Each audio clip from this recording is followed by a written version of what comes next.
You got put through the ringer for 3 years? Yeah, by the time I started to by the time I was finishing the basement units, it was 3 years. The problem that I was running up against is not all cities are on board with this, and they use their zoning bylaws to drag their feet and kind of delay or deny projects. Welcome to The Hard Truth. I'm here with my good friend Dan. Dan is a wealth of knowledge in the development world. My background, actually before I even kind of got into real estate, was civil engineering. I worked as a civil engineering tech, and my education was in urban planning. That background kind of led me into this whole real estate investing thing, and specifically like infill development and new construction.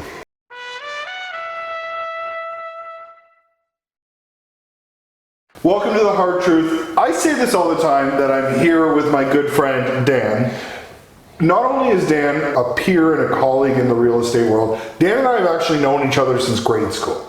So we are true longtime friends. We've known each other 4 years, got into all type of shenanigans as young teenagers. So not only is Dan a longtime true good friend of mine, Dan is a wealth of knowledge in the development world. We're going to talk about a bunch of like just little tips, tricks, hacks to kind of get through the development processes, some really good questions, a little bit about Dan's story. You know, just because you should do something doesn't mean, just because you can do something doesn't mean you should. So we'll get into all those details, and make sure to stay tuned and check out this episode. All right, Dan, so we're gonna dive in here. For those who don't know you, for those who've never met Dan, talk to us a little bit about your background, where you came from in the real estate world, kind of what you're into now, like kind of tell us your story. Sure. So my background, actually before I even kind of got into real estate, was I had a career in civil engineering. I worked as a civil engineering tech, and my education was in urban planning. So that background kind of led me into this whole real estate investing thing, and specifically like infill development and new construction. Okay, cool. And so, like, did you start into development? Like, what was your first deal? I did. Like, My first deal was a small land assembly. So what it was in the city of Woodstock. My mom and her husband owned a duplex on a corner, nice big corner lot, and I ended up acquiring the house right next door to it, and for the purpose of severing off the backyards to create some building lots. So at the time, I actually had no idea what a land assembly was, but in hindsight, that's what we were doing. So that was the very first deal. It was a development-oriented deal. But the one kind of cool thing, like real estate fundamental thing, is I bought that house for the sole purpose of cutting off its backyard.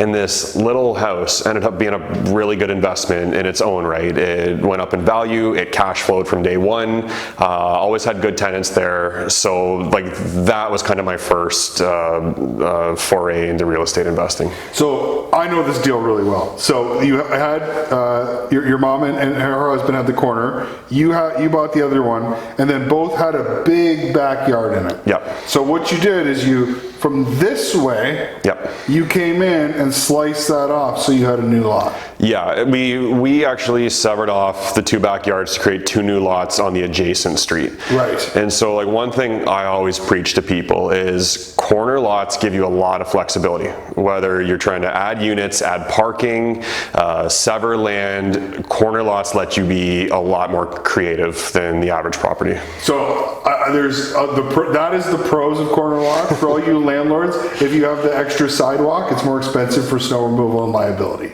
Just for those who don't know. So if you're gonna get a corner lot, make sure you can develop it and add more. I'll throw one more thing in about corner lots too, is if you're trying to acquire a corner lot for the purpose of development or adding units or whatever, you don't necessarily have as many home buyer competition because they have these kind of crappy little backyards. They have their side yard is their backyard. And for the person just trying to buy a home to live in, it's actually kind of undesirable, where it's super desirable for an investor. Interesting. So there's opportunity for you. There is. I love it. Okay, so you did that first deal, a fairly large scale deal, ended up being multi-properties. What'd you do with the double lots? We ended up constructing a pair of semis there, and this was back in 2021. I got it approved, and then we built it out in 2022. So the plan all along was to add multiple units to each house. That didn't happen, Well, right? you wanted to add multiple units, right? The cities love that. They're trying to get you to do that, right? That was super easy to do? You would think so, but no. So anyways, at the time, some of the current legislation that we operate under now hadn't come out yet. And the city was just, you're not having basement units, you're not adding any more units here. The bylaw says 1 unit per lot, and that was that. So I kind of grit my teeth and I'm like, you know what? I'm going to build the pair of semis anyways. I'll eventually get what I want someday. So that's what I did. I built the 2 houses. I general contracted it all myself, which was a learning experience to say the least. It took a year of kind of battling with the city, but I eventually got my way with the additional units and completed those a year and a half after. So you got the approvals to build 2 semi-detached houses. But what you did is you were just strategic in your design where you said the basements are unfinished. Yep. But you knew that you were going to do it later. Yep, so we did set it up that way so you could only get into the basements from doors on the side. We strategically did 9-foot ceilings off the bat. We roughed in conduit so we could pull in an electrical service in the future. We set up the HVAC so that we just had to kind of cut and cap a vent and kind of do it all. So there was definitely some preliminary planning with the understanding that we would eventually be able to do this. Okay, So cool. And was it the legislation that changed that allowed you to do it, or how did you actually get those units? No, it took me pushing every last button at the city to get it. So essentially, the backstory on how I was eventually able to move forward was I had reached out to the city to do the basement units. Legislation now had come out.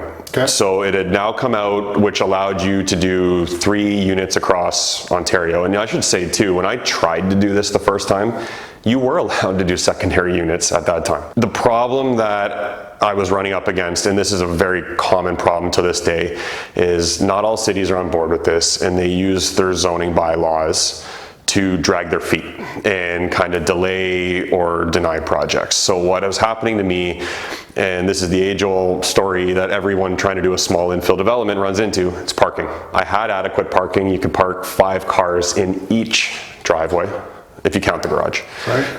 But they won't let you count the first 18 feet of your driveway, right? Because that's boulevard. And so essentially they wouldn't let me do it. I asked about minor variances. I met with the planner, and keep in mind, I have a background in urban planning. So like I know what I'm talking about when I sit down with the urban planner, and just wouldn't budge. He's like, we wouldn't support a wider driveway. We wouldn't support a variance here, variance there. So what I ended up having to do is I actually reached out to the mayor and some city councilors, and I had the mayor actually come over to my house, and I brought him into the unfinished basements. I said, look at this. I said, these are set up to be additional units.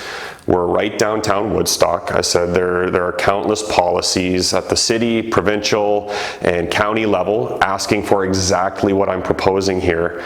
But I'm like, all because of this one little parking issue, which in my opinion is not even an issue, it's being denied. He said, Dan, this isn't right. Let's see what we can do. A bit of time went by and a few emails were sent around the city, but nothing was happening. Just nothing continued to happen. I had reached out to some private planners to maybe hire them to advocate for me. They wouldn't help me either. Too small, didn't want to even bother with it. So I saw the city was having a city council meeting about infill and zoning and whatnot. So I actually went to the meeting. I got up in front of city council. I stated my case. I said, here's what's going on. And then the mayor said, yes, I was at his property. I looked at it. What's going on there isn't right. That's not what we're trying to deny here. Later that week, they took my comments, they put it to a vote, and they actually changed the zoning across the city to allow for properties like mine to move forward with additional units. So that's what I had to do to get basement units. And this is the mind-blowing part for people who aren't in the real estate world, and they hear investors complaining and they're like, oh, you guys are just complaining. Like the politicians are saying we need more housing, we need more housing, we need more housing. And you got put through the ringer for 3 years? Yeah, by the time I started to by the time I was finishing the basement units, it was 3 years. And the only reason you were successful, not the multiple reasons you were successful, is first of all, you had the fortitude to stick with it. And you actually happen to have the skill sets generally that you could talk through this. Yep. The average investor would have been dying on planning and consulting fees if they could even get somebody to do it, to go through this process, or they get denied, they go to OLT, legal costs. This could have been $100,000 in costs to get approved. And then we talk about rental prices. Well, ultimately, the tenants have to pay those costs, and that's what it costs you to build those units. So, it is. I always tell people, you have to be your own biggest advocate. I don't care how many planners you hire or lawyers you hire or whomever else, you have to be your own biggest advocate, and don't take, within reason, you can't take no for an answer if what you're trying to do is very reasonable. One thing too, not to throw like too much shade out there, but there are times though where you might hire a planner and the planner gets paid regardless, whether your project is approved or denied. Now, the best planners will look at what you're proposing and say, hey, that's never going to pass, or hey, you're going to have to change this, this, and that, and then I think we have a really good shot. There are instances, though, where an investor will bring something forward that's like really, really over the top for the area, and where the planner should be saying, that will never pass. They're taking it forward. And I don't love to see things like that. I kind of wish they would circle back, put something forward that's reasonable, because I hate to see somebody's project get denied and then they still owe all these planning fees. It hasn't happened to me, but I've watched it happen to other people. It's a real thing, and just like in all consultants, there's good ones and bad ones, and that's where you have to be your own biggest advocate up front and talk with the planner and say, what are my pros, what are my cons, what's my likelihood of approval? If you were the planner on the other side, why would you deny this? Right? Asking better questions. But the reality is, and I've learned this, and I have great planners and guys I speak very highly of, but win or lose, I get their invoice. They're not paid on a contingent fee approval, which is maybe something I should be advocating for in the future. So yeah, like I do a bit of consulting work for other people too. Like, in full disclosure, I'm not a full-blown planner. I did like a 2-year diploma at Fanshawe, so I know my way around things, but I'm not like a full-fledged planner. Right. When I've done work for people, something that I've done is I kind of stage it. So we do like a preliminary look, then we do, if this looks good, then we'll go to stage 2 and make an application. If the application passes, then we'll go to stage 3 and work on fulfilling the conditions. So that way, like when I've been doing it, it's kind of like a milestone basis. So if you don't get past a certain milestone, we can kind of we can circle back, or we can even just end things there. And I kind of wish more planners would recognize the risk that the developer's taking on. So maybe that's plausible, I don't know, but that's something like I've been doing in my own world. Yeah, no, I don't think they do in their business too, and right, I don't think they really realize the depth, especially we're talking a developer who's got investors and private cash. Like the magnitude of the costs that these delay. Like if you're dealing with an old school guy who owns the land free and clear, well, maybe it doesn't really matter. But if you're dealing with somebody who's leveraging to develop, the impacts are huge. Yes. So I mentioned it in the intro. Dan and I go way back. So not only do I know his personal portfolio quite well, but we've just been friends for a really long time. So I can't remember which our personal. I know there was quite the story in Hamilton you went through. Was that your deal, or was that a client's deal? Yeah, I haven't done anything personally in Hamilton. Like again, I've been on the client side as well. Yep. I've got some stuff approved in Hamilton. Actually, my track record in Hamilton's pretty good. My track record in Hamilton's not so good, so maybe I gotta get you on board. But here's the thing too, though, when it comes to some of these cities, there are cities that are quick to approve things, which is good, but then they make it impossible trying to fulfill the conditions that they put on it. You know what I mean? So there's a few cities out there where I've seen some things get approved, or even I've went, huh? Like I was surprised. But then you look at it where it's like, oh, they want like $10,000 for a development agreement, and they want $6,000 for new sidewalks. They want this, and that. Oh, they want a noise study. They want this. You know what I mean? So it doesn't necessarily mean just because a city is good with approvals that they're good with seeing the whole thing through. Right. So. Right. Okay. So we got through that first deal. We got through the Woodstock deal. You fought all the battles. Tell me about some of the other projects that you've taken on. Some of the successes, challenge, tribulations. Sure. What I've done a fair little bit of, both for myself and other people, is land severances. That's kind of been my bread and butter. The background in civil engineering and urban planning directly lend itself to that. So I've done a few different projects where I actually didn't see it from start to finish. I bought I'll give you an example of one. I purchased a house. I bought it sight unseen. The reason why I was willing to do so is because I did my due diligence up front. I knew I'd have a very high shot of being able to do what I wanted to do, and what I essentially did was I tore the house down, I split the land into 2 building lots, and then I sold the 2 building lots off to a builder, and I made a really nice cash profit on that. So when we think of flipping, we think of somebody buying a house that's kind of downtrodden, that needs a lot of work, and we put a lot of work and time and money into it, and risk, and to hopefully make a profit at the end. You can kind of do the same thing with land, right? You can buy a piece of land, you can sever it, you can upzone it. Entitlements is what they call it. And that's a way of flipping land, and that's what I've kind of done a few times over, is bought it, increased the use of what the land currently is, and then sold it. And the one really nice thing about that, you skip all the contractors, all the on-site, all the visits, all the budget I should say all the budget overruns. That can still happen. Potential budget overruns? They're easier to see coming. Yeah. And so like some of these like land severance ones I've done, I've just done it like from my computer, from home, and I've always went to my sites, but there's been a couple where like if I never had showed up, I probably still could have flipped it, you know what I mean? So yeah. It's good that way. So I guess you got that sight unseen. Like, how did you do the deal? Like, what was, was it on the market? Was it off market? How'd you find the builder? Like, how'd that go? So it was on market. It was actually a power of sale. Okay. So an interesting one about that one is there were 5 offers on it, and I ended up knowing a couple of the other people that offered on it. And when they found out I got it and what I had paid for it, they're like, how could you have paid so much? Because when they're looking at this terrible condemned house, they're like, oh, it'll be $250,000 to fix it up and flip it.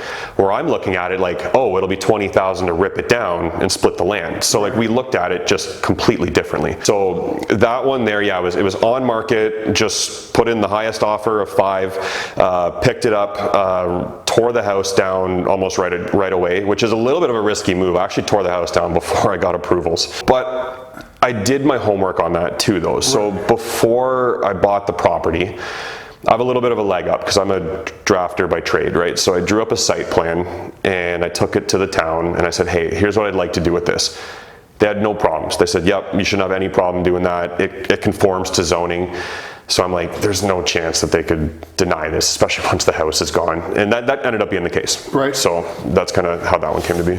Cool. And so I love the entitlement stuff. The big development we're doing in Waterloo right now is an entitlement play. So, and that was one of the things that shocked our investors so much on that deal is they're like, wait, we're not building it?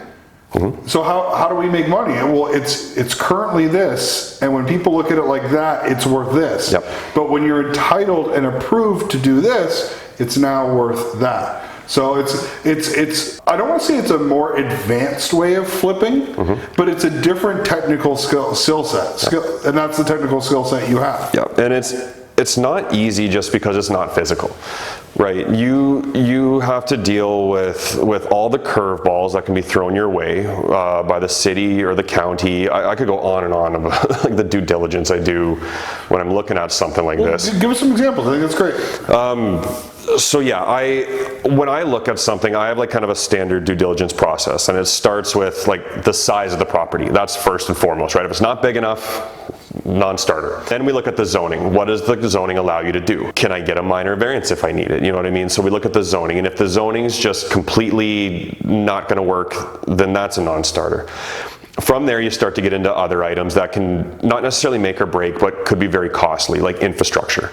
So when it comes to like infrastructure, what I'll do a lot of is I'll even go on like Google Street View, and you can see the manholes in the street, right? Is there sewer here? Is there fire hydrant? Is there water? Or maybe some of the cities will even just give you their engineering drawings so you can see, okay, what is in the road? If you want to do a big apartment building, and there's only a 6-inch sanitary line in the road, you have to know that, because chances are you're going to be digging up the whole road to upsize that. So infrastructure is a big one, but then there's other things too, like environmental or river conservation authorities. They can get involved and make things sticky. Things like if you're on a regional road, right? And actually that one I was, so where I thought I was just dealing with the township, all of a sudden I'm dealing with the region as well, right? Or the MTO. Yeah. The MTO. Another one can be if you're too close to a railway. I've had a too close to a railway completely derail a project, not my own. Pun intended? No.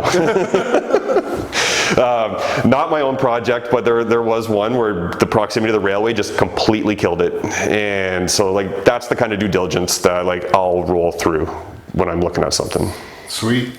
I like to give this little tip. When you're dealing with heritage, conservative, or conservation, they're going to write really long paragraphs. Skip to the bottom line, and they'll usually tell you what the point is. Yep. So they like to educate you.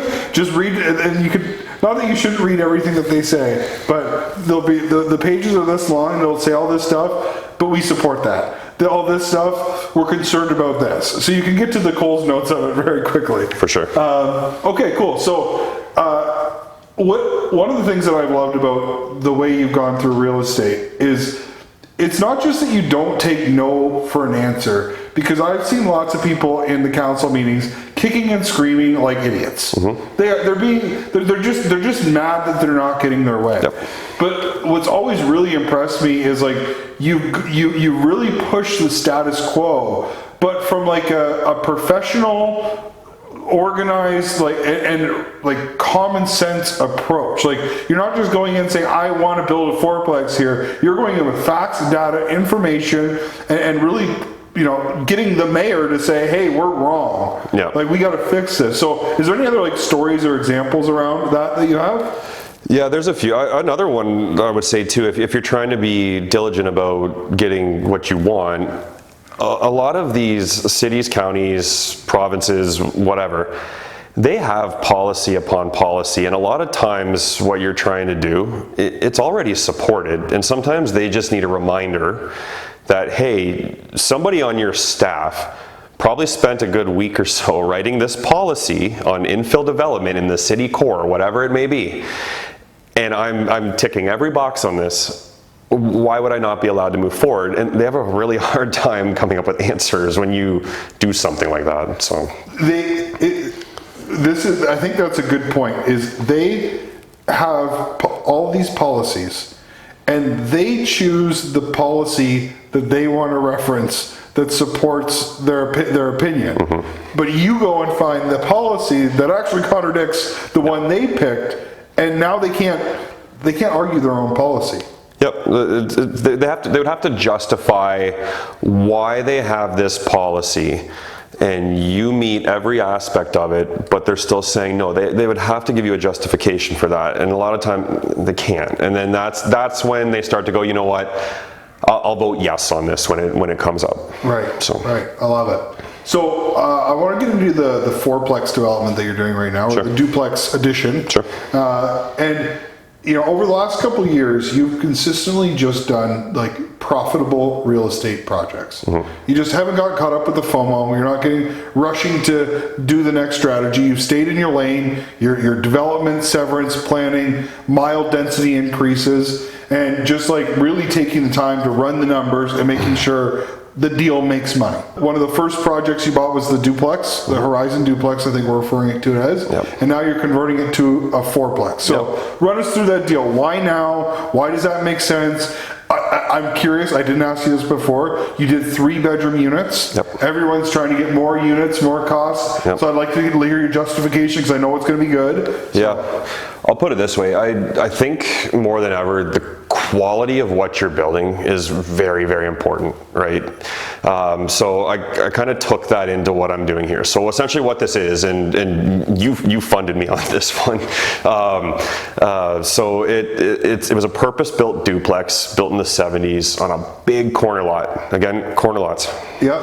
A big corner lot which had a huge side yard, backyard, whatever you want to call it. So when I bought it, it was just a run-of-the-mill duplex, but I did a lot of things right. I got it off market for a really good price. I tried a vendor take back, that didn't work, but I knew it was still really good. They never came back to me on price, just the terms. And so I was able to pick it up for a fantastic price. Renovated it, split all the utilities, right, so there wasn't paying for anything at all. And then the duplex itself was a great investment before I even added anything else to it. So and let's just talk about, like, you just did a boring deal and left it alone. Yes. You didn't try to keep leveraging it. You didn't try to keep, you know, highest and best, max it out every day. Mm-hmm. You did the deal, you bought it undervalued, you refinanced it, and you just sat there. Yep, I just left it alone. And there's a lot of people who just can't do that. They just need to keep doing stuff, and you just did it and then moved on to other deals and let that season and sit until now, where you're, now there's an opportunity. Yep. So essentially what ended up happening is the side yard is so big on this property that if we were in maybe Toronto or Hamilton, I could probably sever it off. That's how big it is. Because I was curious why you didn't say it. It was just too small. It was, for the zoning that's there, too small. Okay. But anyways, what I ended up doing, the existing duplex is about 1,100 square feet, both up and down. So 2,200 if you count the basement. I doubled the size of the existing house. So I literally built an addition, about another 1,100 square feet, off to that big side there. And then, so I'm building a 3-bed, 2-bath unit up, and then a 3-bed, 2-bath unit down. Here's the best thing about this one. The city gave me a second driveway because I'm on a corner. I asked the city if I could get a second driveway off the other street.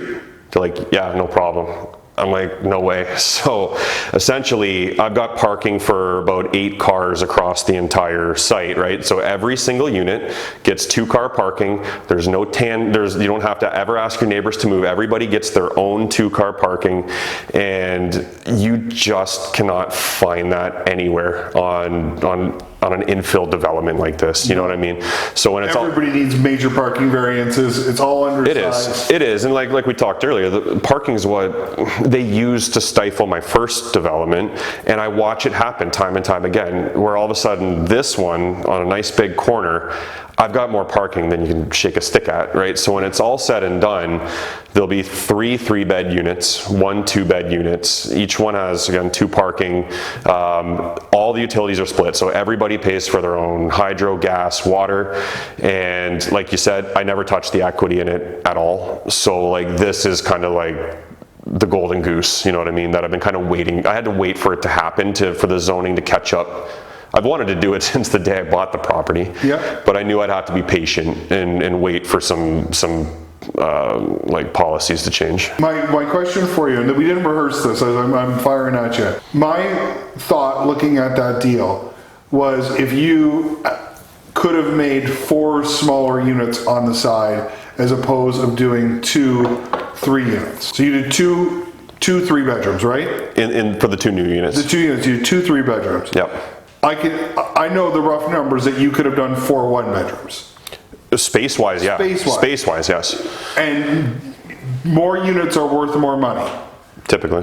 Why'd you go the way you went? I am of the belief that premium units are more valuable than ever. There are 1-bed, 1-bath units everywhere, you know what I mean? And those are the kind of tenants you don't have for very long. I actually try to keep my turnovers to a minimum, right? Everything I've built is new. I'm not under rent control. Why would I ever want to turn over? You know what I mean? Right. So I'd rather have premium tenants in a premium unit that cause no problems, pay good rent, and I'll have no problem ever renting those out. But further to your question though, if I wanted to do something like that, if I wanted to build 4 1-bed units, I'm now at 6 units, that doesn't work.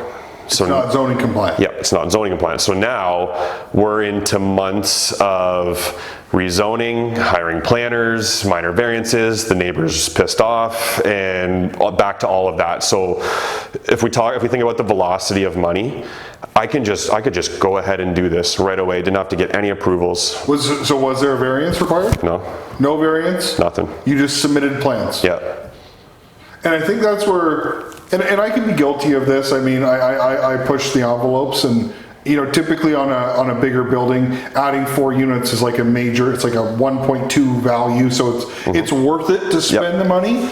But I think there's some investors, when you're looking at your assets, highest and best, I think, and you might correct me, I think you could have got approved for 6 units if you were willing to battle it. That one would have been tough. This is in an area with big lots. It didn't conform to zoning by a lot. It would have been a big battle for you to do. Yep. So you just went the path of least resistance. Yep. And now, and I saw it, and I thought to myself, there's so much demand for 3-bedroom units. Yep. I assume the rents on 3-bedroom units are pretty crazy right now because you just can't get them. Yep. Are you going families or are you going individuals? I would prefer the young working couple or the roommates. That's always a good one when 3 people with good jobs, and because we're in Kitchener-Waterloo, then lots of great tech jobs. Right. You know what I mean? So that would be my ideal profile. But if the family with 1 or 2 kids are interested, for sure, they make good tenants too, and it fits them. And is it done? Is the project done? Very close. We're pretty much countertops, backsplashes. I'm getting very close. And are you GCing that? Yes. So how you've had more of a planning engineering background? Yep. How has the GCing been? How has that process gone for you? It's a work in progress. I'll put it this way. A lot of lessons were learned the hard way over the years, but especially on the first builds that I GC'd from the ground up. This one here, it's gone really smooth. It's gone really, really smooth. A lot of the things that I learned the hard way have paid off. But the other big thing, it's networking. It's talking with other guys that have built a lot of homes. It's lending value back to them, right? So if I've got the background in civil engineering and infrastructure and urban planning, I have a lot of value I can lend to builders, and they lend it right back to me. So when I have a question or I want maybe some help looking at something, I can get that help pretty easily. So that's been a big bonus. You get your work boots on some days, or what? Too often. Too often. Well, and this is kind of a message, and one of the reasons why I wanted you on here is, we have guys who have hundreds of doors. But Dan is doing, I'm not going to tell people, but I know every single project, you are making a substantial profit. You are fighting for the bottom line. You're on site, you're maximizing your return, and you're not stressed out of your damn mind like everybody else. Right? And I know there's stress. There is. But you're going at a pace that you're making money in real estate through tough times by keeping your hands on the wheel. Yep. You're going every day, you're going to the meetings, you're asking questions, you're making this a real estate business. And I think a lot of people are getting lost in the OPM madness, and they're worried about what they look like on social media, and they're not actually checking their spreadsheet saying, did I make money on this deal? Yep. So yeah, man, I can comment on that for sure. I keep things really lean. You know what I mean? I keep it lean in my personal life. I don't go nuts with the cars, the housing, the trips, anything else, and that affords me a lot of freedom. So much so that I quit my job 4 years ago with just a couple properties. And I've been fine for 4 years straight with just, again, a few properties, few rentals. The other thing too, I would say, is if you're able to do things yourself and you're willing and whatnot, you can really save a lot of money doing things yourself. And again, I understand it's not for everybody, but if you are in the position where you want to take on something like that, you can really get ahead by literally getting your hands dirty. Some contractors and some trades were going to disagree with me on this, but I can tell you for a fact, when you're on site, they're charging you less. Yeah.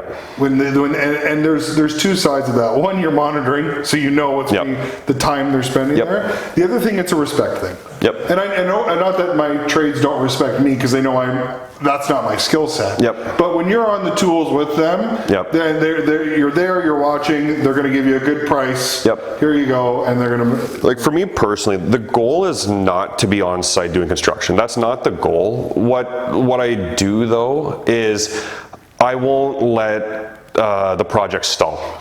So if the inspector comes through and he doesn't like this or that, and I need the electrician to come back, or I need the drywall guy to come back, I'll just do it. I'll just do it. You know what I mean? Because you'll call the drywall guy, he'll be like, oh, we can't get there for 2 weeks. Okay, I'm not letting this sit for 2 weeks, you know what I mean? And just get it done. Yeah. So. I love it. What are some of the hard truths? So we like to talk about this, like a new investor and a more seasoned investor. Sure. So a newbie, somebody who's never invested in real estate, what's a hard truth that you would tell them? If you want to get into the real estate business, and rental specifically, this is a customer service business. It's a customer service business just as anything else. And your tenants are your customers. Your contractors, to a degree, are your customers. There's all sorts of customers. And how you treat them is going to dictate how well you do in business. So like, I'll give you an example. When I've been building these 2 units, the 2 existing units have tenants in them. This isn't great. Like, it's not a fun experience. It's not enjoyable. So I would email them as much as I could, saying, hey guys, the framers will be on site today, noise will be up for these days.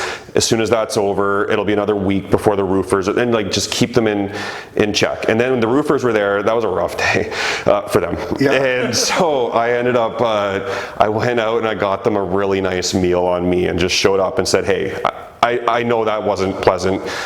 Go have dinner on me, and do stuff like that. And when they ask for something to be repaired, get it repaired. On the contractor side of things, it's just being good to everybody, you know what I mean? Buying them coffees. It's so small. Or even when like the 20-year-old kid's on site because the boss has left for the day, talking to him like he's a person, saying, hey man, how long have you been doing this? Do you enjoy it? What do you think so far?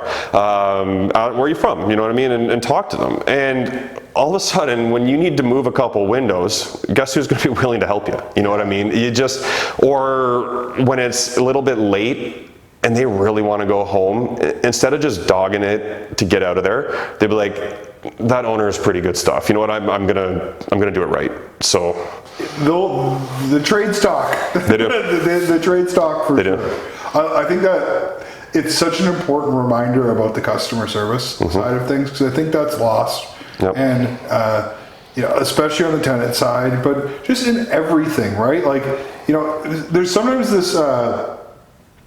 this feeling that, well, I'm paying you, so just do it.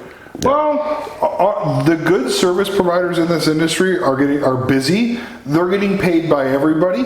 So the people who treat them with nicer, more respect, more care, they're going to do more for you. They're going to take care of you. I always give referrals too. You know what I mean? Like I send a lot of other investors to my trades and planners and various other people too, and it's really appreciated. So. 100%. So I think that's great advice for whether you're seasoned or not. But what's some hard truth advice to somebody who is trying to go to the next level, whether that's in any type of real estate, or maybe they want to get into more the planning side? Like, you can answer however you want. I would just say this, like I'll speak to more the development side because that's what I'm versed in. Just because you can build it, or just because you can get something approved, doesn't mean you should. Say it one more time. You can put it on repeat, but anyways, just because you can build something, or because you can get something approved, doesn't necessarily mean you should. This can mean a lot of things, but I'll kind of tell you why I'm saying this. We can even talk about like the units that we just talked about, right? Yeah, it's a great example. Just because you can go build a bunch of 1-bed, 1-bath units. Let's say you get a site approved for 30 1-bed, 1-bath units. That doesn't mean you should go build 30 1-bed, 1-bath units. You know what I mean? You should look at what is actually in demand and act accordingly. Another one too is, let's say again, you're going to get a site approved for something. Just because the city is going to approve it they might put like awful conditions on you that are going to make this just a headache and not worth it. The River Conservation Authority can get involved and ruin your life. Like, you know what I mean? Like, I think you just, again, just because you can doesn't mean you should. And we've all heard that before. 100%. So we'll take a minute to talk about this because I've been guilty of it too. You get approved for something and you get the conditions. And people don't even read the conditions. Like, I'm approved, I can do it. Oh, well, everything's insurmountable. We can figure out any problems. Well, did you actually read them? Because this is one thing you told me. When you get approved, try to negotiate those conditions. So remember, the municipal staff, they aren't builders, they aren't developers, and they're going to ask for whatever they can to cover their own butts. But that's where it's so important. I've heard you talk about doing this, where you actually read those conditions and say, hey, this doesn't make sense, or this is really covered in that. And if you catch it up front, you can get those deleted. If you're trying at the end, you're probably not going to. Yeah, so what they'll do is if you're putting an application forward before it goes to council, they don't give you a lot of time on this, but they will give you what conditions they're proposing on you ahead of time.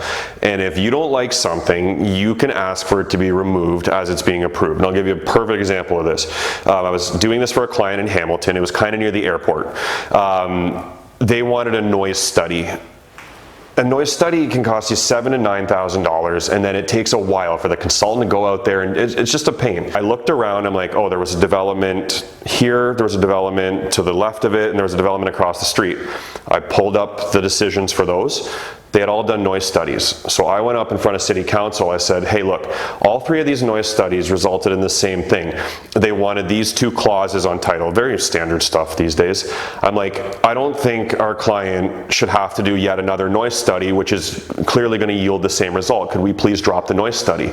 They voted 4-1 to drop the noise study. So that saved the client probably months of screwing around with a consultant and all that money. That's unbelievable advice. And I think that's sort of the momentum we're seeing in today's, if you're going to choose to develop somewhere, you should probably try to develop in an area where other development's happening. That helps. Rather than trying to go into a cornfield and build a high rise, right? So, and then all those decisions are public record. So go look at what the councilor, who are the councilors that voted yes? Who are the councilors who spoke out against it? Because maybe that's some stuff you could be doing in advance of the meeting.